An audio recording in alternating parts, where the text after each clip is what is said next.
हरे कृष्णा। आप सभी का दिन शुभ हो। इससे पहले का अध्याय सुनने के लिए, वीडियो को लाइक और कमेंट्स करने के लिए आप सभी का बहुत बहुत धन्यवाद। और भगवान श्री कृष्ण के बारे में मैंने एक प्रश्न आपसे पूछा था कि युद्ध के मैदान से भाग जाने पर उनका नाम क्या पड़ा था। तो सही उत्तर है रणछोड़दास। उनका नाम रणछोड़ भी पड़ा। कहते हैं कि भगवान अपने भक्तों की रक्षा करने के लिए कुछ भी कर सकते हैं। तो रसपान कीजिए आज आगे की कथा का, जिसमें नरकासुर के महल में जो रत्न थे उन्हें भी भगवान कृष्ण ने अपने अधिकार में कर लिया। अंतःपुर में जाकर उन्होंने 16,100 कन्याएं देखी, 4 दांत वाले 6,000 हाथी और काम्बोज देश के 21 लाख घोड़े भी देखे। श्री गोविंद ने उन कन्याओं, हाथियों और घोड़ों को द्वारकापुरी भेज दिया। वरुण के छत्र और मणि पर्वत पर भी उनकी दृष्टि पड़ी। उन्हें भगवान ने पक्षीराज गरुड़ पर रख लिया और फिर सत्यभामा के साथ खुद भी गरुड़ पर सवार होकर अदिति को कुंडल देने के लिए स्वर्गलोक में गए। वरुण के छत्र, मणि पर्वत और पत्नी सहित श्री कृष्ण को पीठ पर लिए गरुड़ जी मौज से चले जा रहे थे। स्वर्ग के द्वार पर पहुंचकर श्री कृष्ण ने शंख बजाया। शंख की आवाज सुनकर सभी देवता अर्घ्य पात्र लिए भगवान की सेवा में उपस्थित हो गए। उनके द्वारा पूजित होकर भगवान श्री कृष्ण देव माता अदिति के महल में चले गए। वह भव्य भवन श्वेत बादलों के समान धवल और पर्वत शिखर के समान ऊंचा था। उसमें प्रवेश करके भगवान ने देवी अदिति को देखा और इंद्र सहित उनके चरणों में प्रणाम किया।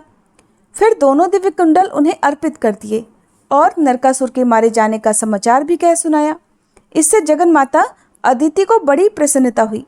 उन्होंने भगवान में मन लगाकर जगत के आधार श्री हरि का इस प्रकार स्तवन किया। जगन माता अदिति कहने लगी, भक्तों को अभय देने वाले हे कमल नयन परमेश्वर, आपको नमस्कार है। आप सनातन आत्मा, भूतात्मा, सर्वात्मा और भूत भावन हैं। मन, बुद्धि और इंद्रियों के प्रेरक हैं। हे गुण स्वरूप, आप श्वेत, दीर्घ आदि संपूर्ण कल्पनाओं से रहित हैं, जन्म आदि विकारों से पृथक हैं और स्वप्न आदि तीनों अवस्थाओं से परे हैं। आपको नमस्कार है। हे अच्युत, संध्या, रात्रि, दिन, भूमि, आकाश, वायु, जल, अग्नि, मन, बुद्धि और अहंकार सब कुछ आप ही हैं। हे ईश्वर, आप ब्रह्मा, विष्णु और शिव नामक अपनी मूर्तियों से जगत की सृष्टि, स्थिति और संहार करने वाले हैं। आप कर्ताओं के भी अधिपति हैं। ये चराचर जगत आपकी मायाओं से व्याप्त है। जनार्दन, अनात्म वस्तु में जो आत्म बुद्धि होती है वह आपकी माया है। उसी के द्वारा अहंता और ममता का भाव उत्पन्न होता है। नाथ, इस संसार में जो कुछ होता है वह सब आपकी माया की ही चेष्टा है। भगवान, जो मनुष्य अपने धर्म में तत्पर होकर निरंतर आपकी आराधना करते हैं वे अपनी मुक्ति के लिए इस सारी माया को तर जाते हैं। ब्रह्मा आदि संपूर्ण देवता, मनुष्य और पशु, ये सभी श्री विष्णु माया के महान भंवर में पड़े हुए मोह के अंधकार से घिरे हुए हैं। भगवान, जो आपकी आराधना करके भोगों को प्राप्त करना चाहते हैं वे आपकी ही माया द्वारा बंधे हुए हैं। मैंने भी पुत्र की कामना से और शत्रु पक्ष का नाश करने के लिए ही आपकी आराधना की है, मोक्ष के लिए नहीं। ये आपकी माया का ही विलास है। पुण्य रहित मनुष्य अगर कल्प वृक्ष से भी कौपीन मात्र ही लेने की इच्छा करे तो ये अपराध उसके अपने ही पाप कर्मों का है। अपनी माया से संपूर्ण जगत को मोहित करने वाले हे अविनाशी परमेश्वर, मुझ पर प्रसन्न होइए। ज्ञान स्वरूप संपूर्ण भूतेश्वर, मेरे अज्ञान का नाश कीजिए। आपके हाथों में चक्र, शारंग धनुष, गदा और शंख शोभा पाते हैं। हे विष्णु, आपको बारंबार नमस्कार है। परमेश्वर, शंख, चक्र आदि स्थूल चिन्हों से सुशोभित आपके इस रूप का मैं दर्शन करती हूँ, लेकिन आपका जो परम सूक्ष्म स्वरूप है उसको तो मैं नहीं जानती। आप मुझ पर प्रसन्न होइए प्रभु। देव माता अदिति के इस प्रकार स्तुति किए जाने पर भगवान श्री कृष्ण हंसकर बोले, देवी, आप हम सब लोगों की माता हैं, इसलिए आप ही प्रसन्न होकर हमें वरदान दीजिए। अदिति बोली, एवमस्तु नरश्रेष्ठ, जैसी आपकी इच्छा है मैं वही करूंगी। आप मर्त्यलोक में संपूर्ण देवताओं और असुरों से अजय होंगे। इसके बाद सत्यभामा ने इंद्राणी सहित अदिति को प्रणाम किया और कहा, देवी, आप मुझ पर भी प्रसन्न हो। अदिति ने कहा, सुभ्रु, मेरी कृपा से तुम्हें वृद्धावस्था और कुरूपता कभी स्पर्श नहीं कर सकेगी। तुम्हारी संपूर्ण कामनाएं पूर्ण होंगी। इसके बाद देवी अदिति की आज्ञा से देवराज इंद्र ने भगवान श्री कृष्ण का आदरपूर्वक पूजन किया। श्री कृष्ण भी सत्यभामा के साथ देवताओं के नंदनवन आदि संपूर्ण उद्यानों में घूमने फिरने लगे। एक स्थान पर भगवान श्री कृष्ण ने पारिजात का एक वृक्ष देखा जो परम सुगंधित, मंजरियों से सुशोभित, शीतलता और प्रसन्नता देने वाला, ताम्र वर्ण के पल्लवों से अलंकृत और स्वर्ण के समान कांतिमान था। अमृत के लिए समुद्र का मंथन होते समय वह वृक्ष प्रकट हुआ था। उसे देखकर सत्यभामा ने श्री गोविंद से कहा, नाथ, इस वृक्ष को आप द्वारका क्यों नहीं ले चलते? आप कहते हैं कि सत्यभामा मुझे बड़ी प्रिय है। अगर आपकी ये बात सत्य हो तो मेरे घर के आंगन की शोभा बढ़ाने के लिए इस वृक्ष को अवश्य ही ले चलिए। सत्यभामा के ऐसा कहने पर भगवान श्री कृष्ण ने पारिजात को गरुड़ पर रख लिया। ये देखकर उस वन के रक्षकों ने कहा, गोविंद, देवराज की महारानी जो शची है, उनका ही इस पारिजात पर अधिकार है। आप उनके इस प्रिय वृक्ष को मत ले जाइए। देवताओं ने अमृत मंथन के समय महारानी शची को विभूषित करने के लिए ही इस वृक्ष को प्रकट किया था। आप इसे लेकर कुशलता पूर्वक नहीं जा सकते। आप अज्ञानवश ही इसे ले जाने की इच्छा करते हैं। भला इस पारिजात को लेकर कौन कुशलता से जा सकता है? देवराज इंद्र इसका बदला लेने के लिए अवश्य आएंगे। जब वे हाथ में वज्र लेकर आगे बढ़ेंगे तब संपूर्ण देवता भी उनका साथ देंगे। इसलिए संपूर्ण देवताओं के साथ आपको विवाद करने से क्या लाभ? हे अच्युत, जिस कार्य का परिणाम कटु हो उसकी विद्वान पुरुष कभी प्रशंसा नहीं करते। वन रक्षकों के ऐसा कहने पर सत्यभामा देवी अत्यंत क्रोधित होकर बोली, शची हो या देवराज इंद्र, इस पारिजात को लेने वाले कौन होते हैं? अगर ये अमृत मंथन के समय समुद्र से निकला है तब तो इस पर संपूर्ण लोगों का समान अधिकार है। इसे इंद्र अकेले कैसे ले सकते हैं? अगर अपने पति की भुजाओं के बल का अधिक घमंड होने के कारण शची इस वृक्ष को रोकती है तो तुम लोग शीघ्र शची के पास जाकर मेरी ये बात कह दो कि सत्यभामा अपने पति पर गर्व करके धृष्टता पूर्वक कहती है कि अगर तुम अपने पति को अत्यंत प्रिय हो तो पारिजात वृक्ष को लेकर जाते हुए मेरे पति को उनके द्वारा रोककर दिखाओ। ये सुनकर रक्षकों ने शची के पास जाकर सत्यभामा की कही हुई सारी बातें ज्यों की त्यों सुना दी। शची ने भी अपने स्वामी देवराज इंद्र को युद्ध के लिए उत्साहित किया। तब इंद्र पारिजात के लिए संपूर्ण देवसेना को साथ ले जाकर श्री कृष्ण से युद्ध करने को तत्पर हुए। जब इंद्र हाथ में वज्र लेकर युद्ध करने के लिए खड़े हुए तब समस्त देवता भी परिघ, खड्ग, गदा और शूल आदि आयुधों के साथ तैयार हो गए। भगवान श्री कृष्ण ने देखा इंद्र ऐरावत पर सवार होकर देव परिवार को साथ लेकर युद्ध के लिए उपस्थित हैं। तब उन्होंने पांचजन्य शंख बजाया।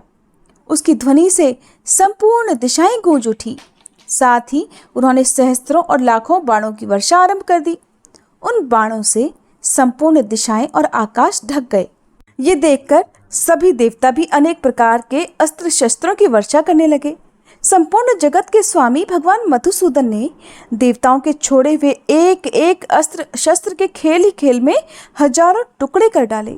पक्षीराज गरुड़ ने वरुण के पाश को खींच लिया और छोटे छोटे सांपों के शरीर की तरह उसके टुकड़े टुकड़े कर डाले। भगवान देवकी नंदन ने यमराज के चलाए हुए दंड को गदा की मार से टुकड़े टुकड़े करके पृथ्वी पर गिरा दिया। कुबेर की शिबिका को चक्र से तिल तिल करके काट डाला। सूर्य और चंद्रमा उनकी दृष्टि पड़ते ही अपना तेज और प्रभाव खो बैठे। अग्निदेव के सैकड़ों टुकड़े हो गए। आठों वसुओं ने भगवान के बाणों की चोट खाकर आठों दिशाओं की शरण ली। 11 रुद्र भी धाराशायी हो गए। उनके त्रिशूलों के अग्रभाग चक्र की धार से छिन्न भिन्न हो गए। साध्य, विश्वदेव, मरुदगढ़ और गंधर्व शारंग धनुषधारी भगवान श्री कृष्ण के बाणों से आहत होकर सेमर की रुई के समान आकाश में उड़ने लगे। गरुड़ तो सदा आकाश में ही चलने वाले ठहरे। उन्होंने चोंच से, पंखों से और पंजों से भी देवताओं और दानवों को घायल कर डाला। इसके बाद देवराज इंद्र और भगवान मधुसूदन एक दूसरे पर हजार हजार बाणों की वर्षा करने लगे, मानो दो मेघ परस्पर जल की धाराएं बरसा रहे हों। ऐरावत और गरुड़ में भी घमासान युद्ध होने लगा।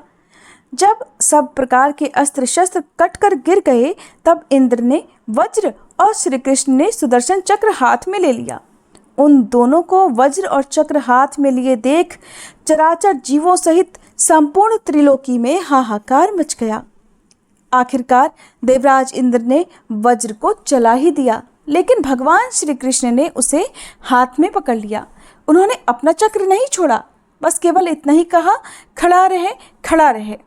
देवराज का वज्र व्यर्थ हो गया और उनके वाहन को गरुड़ ने छत विछत कर डाला। इसलिए वे रणभूमि से भागने लगे। उस समय सत्यभामा ने कहा, आप तो महारानी शची के पति हैं, आपका युद्ध से भागना उचित नहीं है।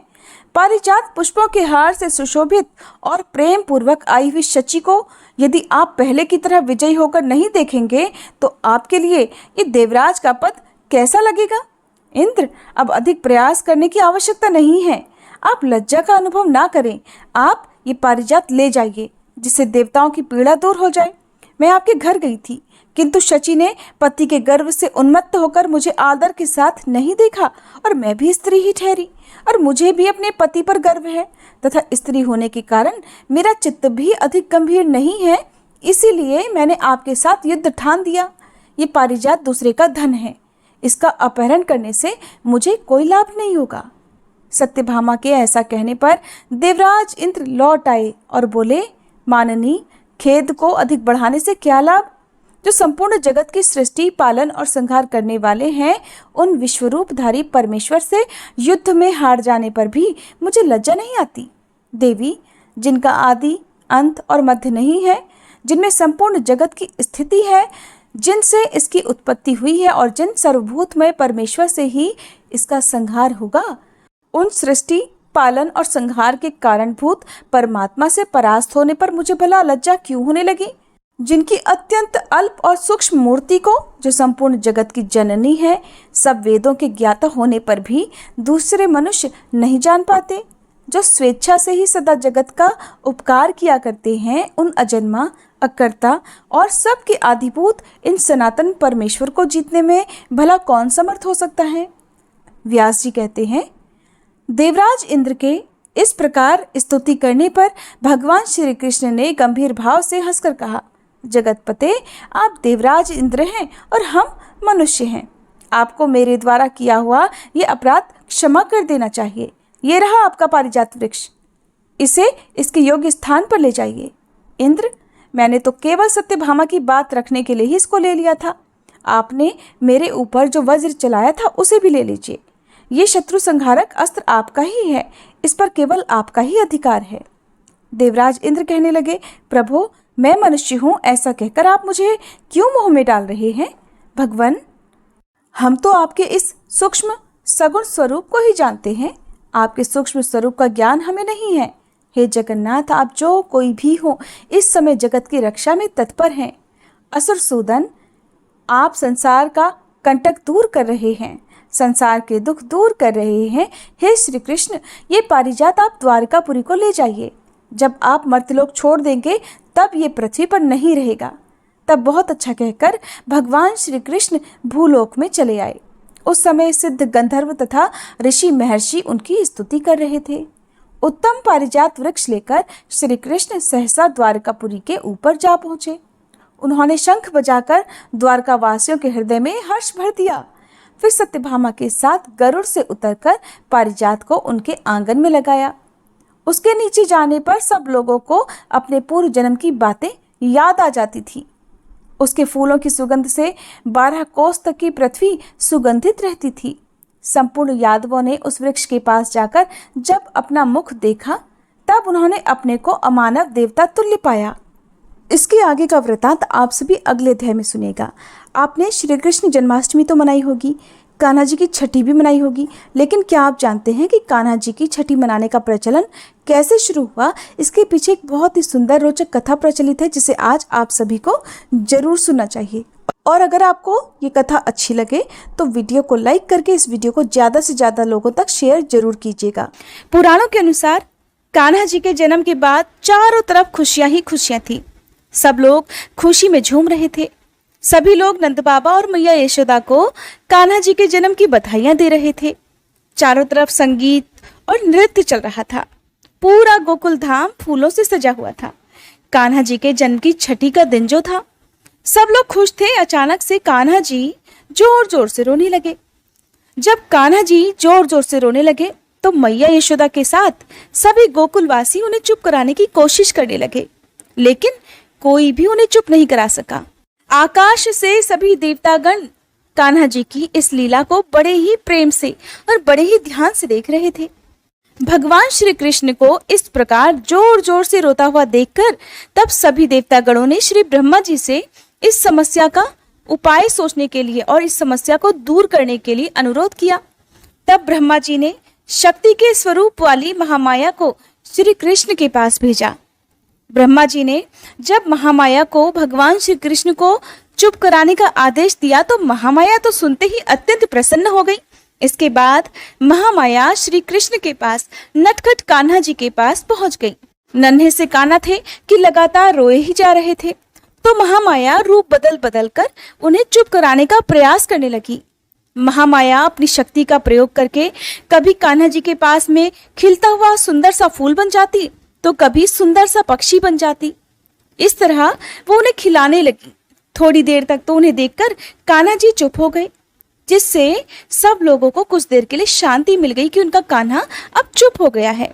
लोग ये देखकर हैरान थे कि नन्हा सा कान्हा इधर उधर आखिरकार देख कैसे रहा है और इतना खुश क्यों हो रहा है, क्योंकि कान्हा जी जब चारों ओर को देखते तो जो महामाया थी वो उन्हें हंसा रही थी, खिला रही थी, जिन्हें देखकर ही वो कभी मुस्कुराते, कभी जोर जोर से किलकारी भरकर हंसने लगते। महामाया को कोई भी देख नहीं सकता था, ना ही नंद बाबा, ना ही मैया यशोदा और ना ही गोकुलवासी। केवल उन्हें भगवान श्री कृष्ण ही देख सकते थे। जब थोड़ी देर के बाद नन्हे कान्हा ने फिर से रोना शुरू कर दिया और महामाया जब अपनी सभी कोशिश करके थक गई, कुछ देर तक तो वो चुप कराने में सफल हो जाती, लेकिन देखती कि थोड़ी देर के बाद कान्हा जी फिर से रोना शुरू कर देते। तो जब वो थक हार गई तो उन्होंने श्री ब्रह्मा जी से कहा कि हे ब्रह्मा जी, शायद कान्हा जी को भूख लगी है और मैया यशोदा को दूध भी नहीं आ रहा, इसी कारण से प्रभु रो रहे हैं।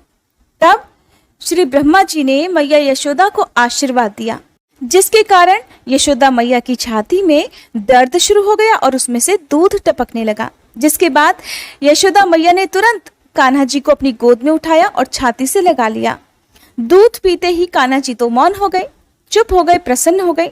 इधर भगवान श्री कृष्ण को चुप होते देखकर सभी लोग प्रसन्न हो गए, लेकिन महामाया निराश हो गई, क्योंकि वो तो चाहती थी कि वो नटखट कान्हा जी के साथ खेलती रहे और उन्हें रिझा रिझा कर उन्हें चुप कराती रहे। इस पर जब ब्रह्मा जी ने महामाया को निराश देखा तो उनसे पूछा कि महामाया, क्या बात है, तुम उदास क्यों हो गई? महामाया ने उत्तर दिया, हे प्रभु, मुझे तो भगवान श्री कृष्ण के साथ खेलने में बहुत ही आनंद आ रहा था। जब ब्रह्मा जी को महामाया की ये बात पता चली तो वो मुस्कुराकर बोले कि आज से तुम छठी के दिन हर घर में पूजी जाओगी। जिस घर में नवजात शिशु पैदा होगा उस घर में लोग तुम्हारा स्वागत संगीत और खुशी के साथ करेंगे, क्योंकि तुम कान्हा जी के जन्म के ठीक 6 दिन बाद ही उनके घर पहुंची थी, उन्हें हंसा खिला रही थी। इसलिए हर कोई जिसके घर में बच्चा पैदा होगा तुम उसके घर में एक माँ की तरह पूजी जाओगी। तुम भगवान श्री कृष्ण की तरह ही सभी बच्चों को आनंद भी प्राप्त कराओगी और सभी बच्चों की रक्षा भी करोगी। ये सुनकर महामाया अत्यंत प्रसन्न हो गई और ब्रह्मा जी को उन्होंने सादर प्रणाम करके धन्यवाद दिया। इसी कारण से छठी के दिन का जो माँ का दूध होता है वो बच्चे के लिए अमृत के समान समझा जाता है। वैसे तो माँ का दूध हमेशा ही अमृत के समान होता है, लेकिन छठी के दिन जो माँ अपने बच्चे को दूध पिलाती है वो माँ अपने बच्चे को आने वाले हर संकट से दूर करती है और ऐसा शिशु छठी माया की कृपा से अपने माता पिता का नाम रोशन करता है, सदा अच्छे मार्ग पर चलता है। ये वीडियो आपको कैसी लगी, हो सके तो कमेंट बॉक्स में जरूर बताइएगा।